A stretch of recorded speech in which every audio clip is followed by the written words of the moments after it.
Hey, what is going on, guys? I know it has been a while since I promised this video, but it is finally here. I have some time. We are going to be talking about the 1000Z, and these are like ones I've bought myself, so I'm not doing this for like a brand or for like a partner here in the Philippines. Like, this is just my opinion. So this is one of those videos that you probably best if you like pull over to a second screen and listen to. This is like unscripted. I'm just going to be talking about my experience with this, why I've decided to switch. Yes, I mean I have I have three. I mean, this one's broken, the frame, and we'll talk about that. But I have used three 4UG6s now, and I can pretty comfortably say that, like, I love this racket, and yeah, like, I've sold my 100ZZs and I'm not looking back. So let's talk about that. So for context, it has been 2 months ish since the 1000Z like officially released, I believe. So if you guys want to look at like technical details or like you know, a pretty concise video, look elsewhere. This is not going to be that, right? I am going to be talking about what it's been like to use this racket day in, day out, for the most part. Like coaching, training, feeding, social games, right? Unfortunately, no tournaments this time of the year, so I wasn't able to get any tournament footage with it, but and we're going to talk about like why I decided to switch to it. So 1000Z is classified as a interesting racket. It has a lot of contradictory features on paper, but it ends up working really well. So what I mean by that is, like, one of the biggest things is they advertise a wide, by they I mean Yonex, they advertise a wide yet compact aero frame. So what I mean by that is, like, the actual width of the frame is quite thick, but it's apparently aerodynamic while having a similarly shaped head to the 100ZZ. I think I have one back here. Hang on. Yeah.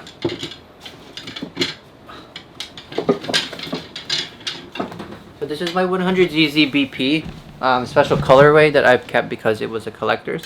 So as you can see, like, the head shape, right? Oh, the head shape is quite the same. The only difference really is that the 100ZZ is much thinner, width-wise, right? So I consider the 100ZZ a compact head. Some people claim it's not. It feels compact. It hits compact. The 1000Z kind of hits the same. Weight balance-wise, Yonex says this is a headlight. I would say this is basically even balanced at this point.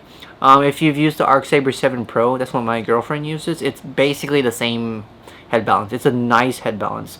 The only difference between the Arc Saber 7 Pro is that this swings like a lot faster, and of course the shaft is a lot stiffer. And of course, the main thing, the speed assist bumper. So like these few grommets here at the bottom, if you guys can, if the camera will pick it up, hang on. Will it pick it up? Yeah. So those like clear grommets at the bottom, they are basically claiming that it holds the string tighter, so that when shuttles come into contact with the string, there's less movement, I believe, and that it bounces off further. So in practice, I believe it works. I don't know if it's the speed assist bumper or if it's, like, you know, whatever materials are in this. Like, again, I said this is not going to be a technical video. I didn't memorize any details, the Toray or the M40X or the whatever. But this is a very repulsive racket. That's like one of the main reasons why I switched over from the 100ZZ. So before the 1000Z, I considered the 100ZZ, the Astrox racket, a very repulsive racket.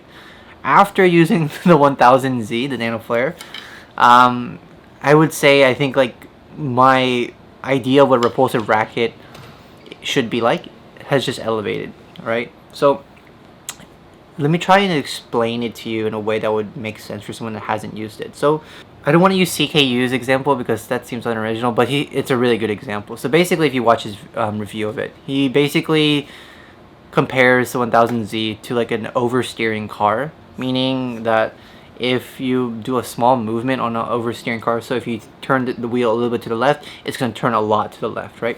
And if you turn it to the right a little bit, it's going to turn right a lot, right? So that's basically kind of what this racket feels like. When I first picked it up, I remember that like my drives were going out. And if you look at like my gameplay footage from like that day, or even my original like 5-minute TikTok edited video, like that's one of the main points I talk about, is like how repulsive this racket is. Not just in the drives, like yes, in the drives, but everything, right? Your nets, your spinning nets are gonna come up and come down faster, of course. Your forehand kills are gonna come down faster. Your smashes are gonna come down faster, with a caveat. Your drops are gonna come down faster.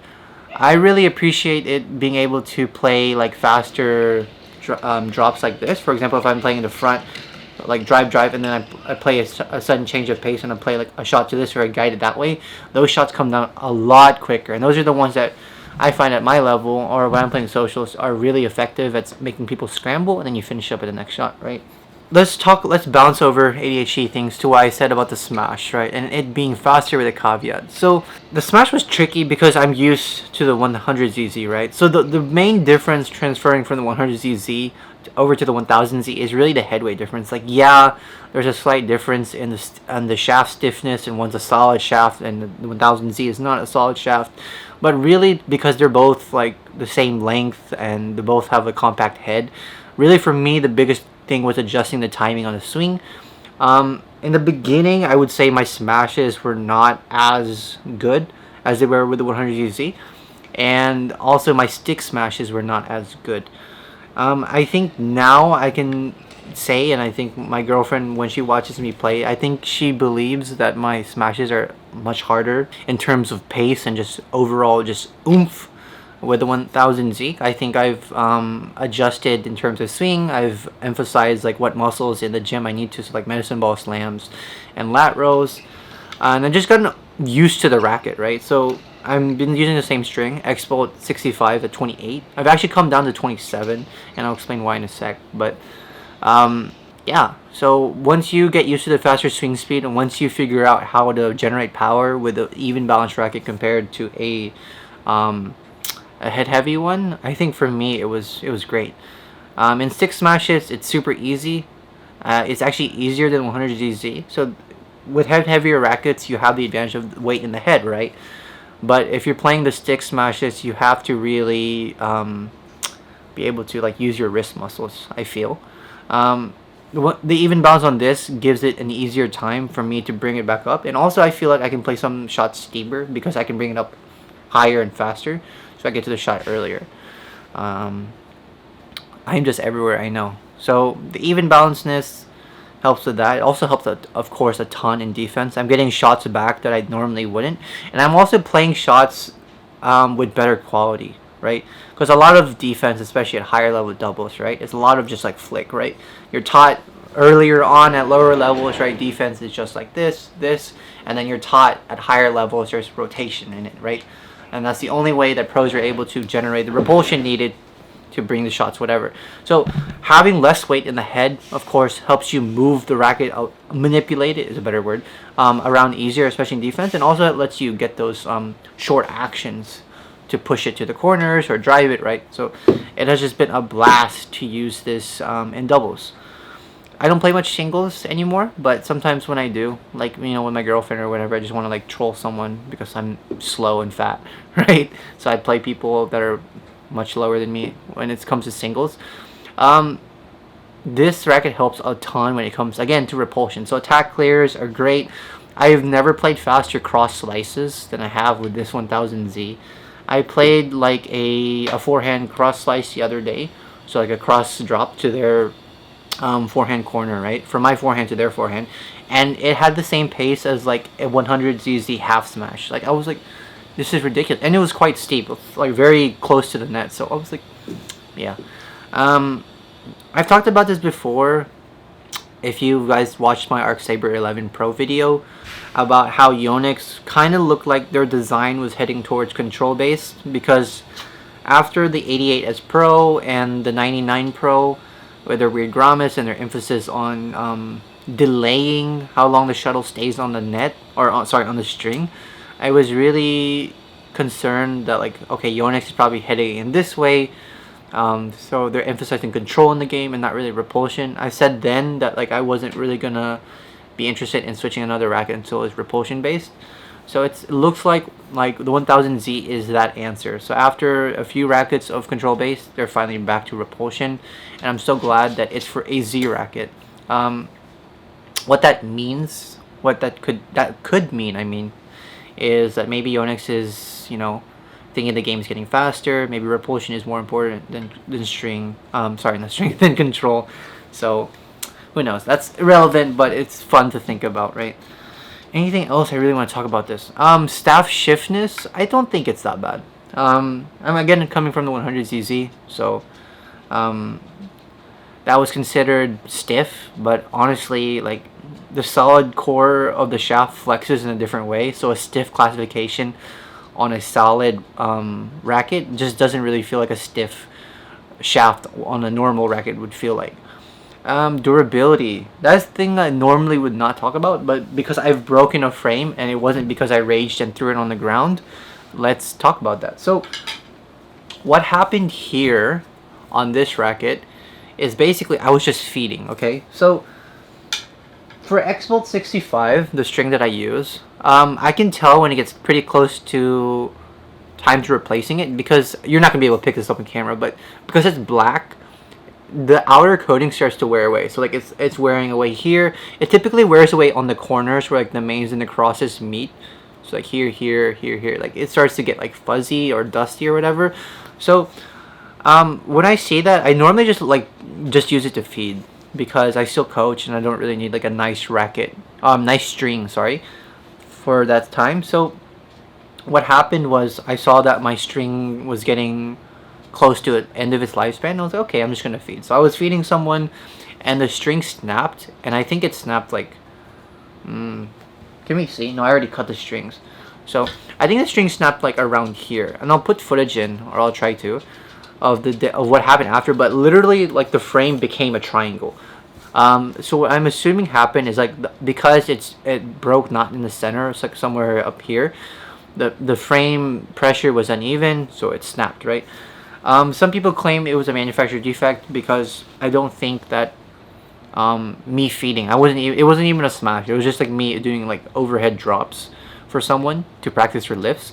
It snapped during that, and then the frame broke. So a lot of people were saying in Discord like, hey, this might be a manufacturer defect, but I already cut the strings, which apparently you're not supposed to if you want to try and get a warranty replacement on it. But because of that, and because of I'm not really training as much anyways these days, because a lot of people are asking me to coach them here, I went back down to 27 on the strings to hopefully help durability, and just because to give myself an easier time as well. So yeah, 27 on these now. I've been ranting for a while, so I'll try and recap this real quick. I feel like this video is getting a bit long, but anyways, yeah, so the 1000Z, how would I describe it in like a minute? So basically it is a speed demon when it comes to repulsion and when it comes to just overall maneuverability. So obviously this is a godsend for doubles, front or back, right? Front court because it's easy to maneuver. You have a lot of repulsion, so a lot of your shots can be going down fast, which is what we want in doubles, right? And in the back, right, you can play rear court drives, and they're quite threatening still. And of course, you'll have a lot of pace in your overhead drops and of course your smashes, assuming you can match the swing speed to compensate for the lesser head weight. What else? It's a fun racket as well, even if you're not competing. There's just something rewarding about the first time you pick up a repulsive racket, and like you play like what you think a drive should be, and when you play a repulsive racket, it just flies out. I remember when I first played it and I had to like really dial back in my drives. So I was like, oh shit, like this is crazy. And I never got that like my face lit up and I was like acting like a Christmas child, like a child on Christmas Day when I was using the Arc Saber 11 Pro. It's like, yeah, cool, I can like tumble nets, but like it didn't really do anything for me. Or like, yeah, I'm like my smashes are like marginally better on the line, cool. But that just might be me being a boy or a childish boy and wanting like power and like fancy things like speed. But that's also when I was playing singles. But I digress. Yeah, so this is a great racket for doubles. I could see it also being used for singles, honestly. Just not as much because some people might find the repulsion is a bit too much when it comes to the nets. But from what I've seen from like Carolina Marin, from Lakasha Sen, who else is using it in a single circuit? I don't remember. But from what I see, they're doing okay. So, you know. Is there anything else I want to say? I'll leave you guys with this. So, is the 1000Z a successor to the 100ZZ, or what is it? I would say no. I think the 100ZZ and the 1000Z are actually very different rackets for very different people. I think the 100ZZ is something you would use if you're wanting something that has accessible power and you're really used to head-heavy rackets, right? And you're very well aware of like the benefits and the drawbacks of a head-heavy racket, and you still want it. I think the 100ZZ is the best representation of a modern head-heavy racket, meaning it's not a Voltric ZF2, it's not going to kill your shoulder, right? It does have plenty of oomph, but it's not going to be a sledgehammer like a ZF2, a ZF1, a Voltric V70, that kind of thing, right? I think the 1000Z is kind of a hint of what's coming in the future when it comes in terms of badminton and racket design in general. The game is getting faster as always, right? Technology is improving, skill is improving, experience is gathering, right? The game is getting faster and flatter. We see that both in singles and doubles. Doubles is becoming more about drives rather than ultimate smash versus ultimate defense like it was 10 years ago, right? Singles is having a lot more drive rallies, a lot more drive serves, right? So I think this is a good representation of what's coming next. And what I mean by what's coming next, probably more headlight / even rackets, stiffer. Maybe we'll finally see a 5U high-end racket. That will be really interesting. But also repulsion, right? I think there will always be a place for control-based rackets and control-based strings. But I think for the majority of players and majority of situations, most people are going to gravitate towards repulsion / power. So I think repulsion and power also mean a different thing than it did 10 years ago. And I think this is a great racket. So who would I recommend this to? Whew. This is not an easy racket to use. That's why I'm talking about this. It's just very awkward. There's a lot of things you have to get over, right? It's a small head. It's an even balanced, which not most people are used to. It's a stiff shaft. It's unbelievably fast in terms of like swing and repulsion, so you have to get two timings right. You have to get your swing timing right, and you have to get your power output timing right. So there's a few things there, and it's shown that it can be not the most durable racket. But if you're someone that can get used to timings and you're looking for like high performance is really the best word for this. If you're looking for a high performance racket, I can't think of another word for it. I think this is it. I think Paul Stewart did a great written review about it if you want to read about his. Basically, the general consensus, and I agree with it, is it's like better than 100ZZ in ways that you can't really explain.